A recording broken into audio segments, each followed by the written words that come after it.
We are back, and joining us now is fitness trainer David Siscoe, who is here to whip us into shape and to challenge a few of the lies that we believe in when it comes to getting in shape. Thank you so much for joining us, David. Thanks for having me.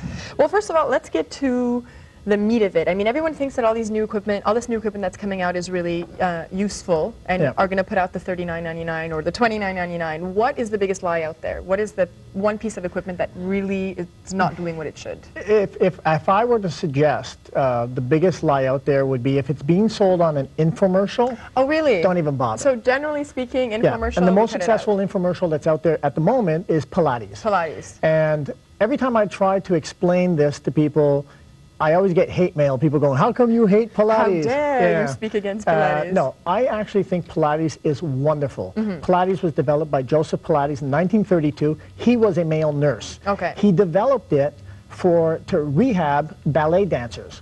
So now, specifically for rehab purposes. was rehab for ballet dancers. Yeah. So now it's got this this stigma attached to it that it helps people become longer and leaner. There's that whole no, trendiness. it's because it's working with ballet dancers who are long and lean, because most of them are anorexic to begin with. Well, yeah, so not necessarily the healthiest thing. No, it's really not. And so what happens is they're taking something that is otherwise good for rehab, and now there's so much embellishments attached to it, such as that you can become long and lean. And the only way you can make a muscle longer or leaner, well, certainly longer, is if you surgically detach the muscle and pull it a little bit further away. Other than that, if you're not long, you're not about to come It's not going to happen. And well, it's also very trendy. You know, all the celebrities are doing it. Yeah, it's very trendy.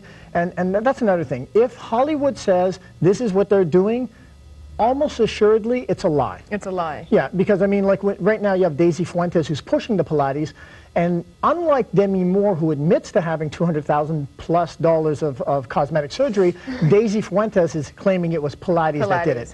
But we also maybe don't think of the fact that they're doing Pilates, but it's also followed with a whole other training with a trainer who follows them every day. Pilates might just be part of something bigger. Right, but then again, we're dealing with the Hollywood crowd. There's a lot of cosmetic surgery involved as well. But you're right, Pilates as part of an overall program, I think it's a great additive. It's not a bad thing. Yeah. No, I think it's wonderful. Just don't really buy into all the lies that are associated. For example, fat loss could never happen with Pilates. Not in a bazillion years. Can I ask you something? There's a little pill out there on television now. It says it's a fat blocker. Cortislim. Yeah, is that at all? No. You know Anna Nicole Smith and her Trim Spa baby? Absolutely. What's going on there? No, absolutely not. Is that cosmetic surgery? Because she was a 100%. big girl. She was huge. She was a big girl. No pill can do that. No pill can do it. I mean, I know people want me to say, yes, there is a pill.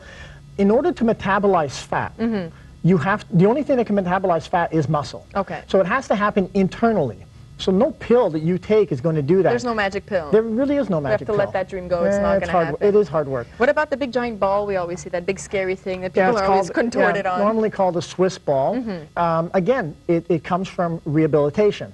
So it's great for rehabilitating somebody who's injured, but now you hear a lot of core strength training, and everything is about the core, and the core being, of course, the abdominals and the back, and really building up the core, and everything is about the core. And honestly, if I hear that word one more time, your head's going to explode. I'm going to regurgitate. It's really ridiculous to suggest that one should focus entirely on your abdominal area. To keep overall fitness, that doesn't make very much sense. It's a little ridiculous because it's a small muscle group compared to, for example, the legs or the butt. And the reality is, everybody has that 6-pack or 8-pack, as it really is.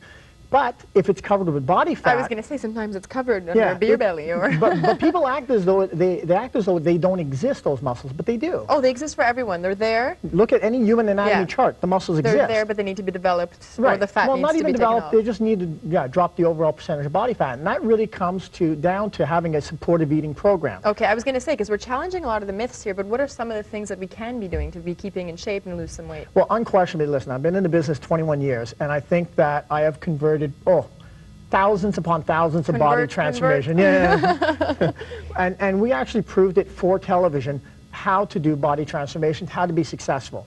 So what I'm going to tell you right now are all the secrets of the industry. Dish, dish. All right.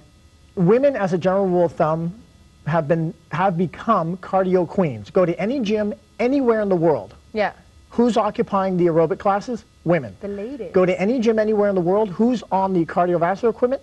Women. The women, yeah. Go to any gym anywhere in the world, and who has the hottest, tight, toned bodies? Nobody in the aerobics class? and nobody on the cardiovascular equipment. Really? All the people doing weight training. Okay, so it's weight training. That's and it's the funny key. because all the people who are on those cardiovascular equipment, they're looking across the room and they're going, ah, one day I'm going to look just like her. But when all they should be doing is going to the Well, other you should be side. doing what she's doing. Exactly. Right, exactly. So paramount to anyone's program should be weight training. Weight training. Male or female. And please don't buy into the myth that weight's going to cause you to be bulky. That could never happen unless you're injecting yourself with a syringe that happens to have steroids or human growth hormone in it. Which is not going to happen. Yeah. And believe it or not, aerobic activity should be kept to moderate, 12 to 20 minutes, and really no more. A day. Okay. Yeah. Body fat is to your body what gasoline is to a car. It's fuel.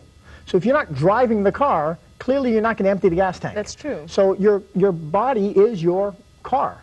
So drive it. Try to drive it daily. Try to drive it daily. So, okay, so remember that weight training is very important. Yep. And also to remember to keep the 12 to 20, you said? 12 to 20 minutes of moderate cardio, something that gets your heart rate up. And then most importantly is this. If we look at a newborn baby, newborn, nature tells us feed this animal frequently. Okay. And then what do we do as parents? Eventually we nurture them so that they're only eating 2 or 3 times a day to make sure that they're as messed up as we are when they get older. Oh no. But nature tells us feed us frequently. Now if we actually adhere to that, and we eat as adults 5 to 6 smaller meals throughout the day, we are actually telling our body hormonally to get rid of body fat. So these are very good tips, David. Thank you so much for joining us. Remember weight training, eating a few meals a day, not just 3. 5, 6. 5, 6, and do a lot of walking, but remember that cardio is not key. As long as you get your heart rate up. Thank you so much for joining us, My David. pleasure. Take care.